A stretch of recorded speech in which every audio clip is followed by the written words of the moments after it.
সাভারে আবারও প্রেসার কুকারে শক্তিশালী বোমার বিস্ফোরণ ঘটিয়ে নিষ্ক্রিয় করল বোম্ব ডিসপোজাল ইউনিট। সকালে সাধাপুরের ঘোড়া মসজিদের সামনের মাঠে একটি নীল ড্রাম পড়ে থাকতে দেখেন স্থানীয়রা। ড্রামটি খোলার পর ভেতরে একটি প্রেসার কুকার, দুটি রিমোট কন্ট্রোল দেখতে পান তারা। পরে সাভার মডেল থানা পুলিশ ঘটনাস্থলে পৌঁছে প্রেসার কুকার সদৃশ বস্তুটিকে শক্তিশালী বোমা হিসেবে শনাক্ত করে। উদ্ধার করা বোমাটি বিকেল 3:30টার দিকে নিষ্ক্রিয় করা হয়। বিকট বিস্ফোরণের শব্দ শোনা যায় কয়েক কিলোমিটার দূরেও। বারবার এমন বিস্ফোরক উদ্ধারের ঘটনায় আতঙ্কিত এলাকাবাসী।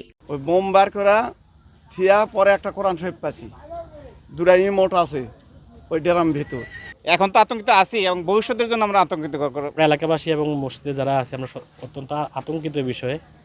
আমরা চাই এটা একটা সুস্থ তদন্ত হোক। এর আগে মঙ্গলবার দিবাগত রাতে সাভারের শ্যামপুর এলাকার একটি বাড়িতে অভিযান চালিয়ে 5টি বোমা নিষ্ক্রিয় এবং বিপুল পরিমাণ গান পাউডার সহ বোমা তৈরির বিভিন্ন সরঞ্জাম ও উপকরণ উদ্ধার করা হয়। বিস্ফোরক জাতীয় দ্রব্য এবং ককটেল সদৃশ কিছু বস্তু সহ আরও অন্যান্য মালামাল, বিপুল পরিমাণ মালামাল এখানে পাওয়া যায়। এর আগে গত 30 জুলাই একইভাবে আশুলিয়ায় প্রেসার কুকারে বোমা পাওয়ার পর নিষ্ক্রিয় করা হয়।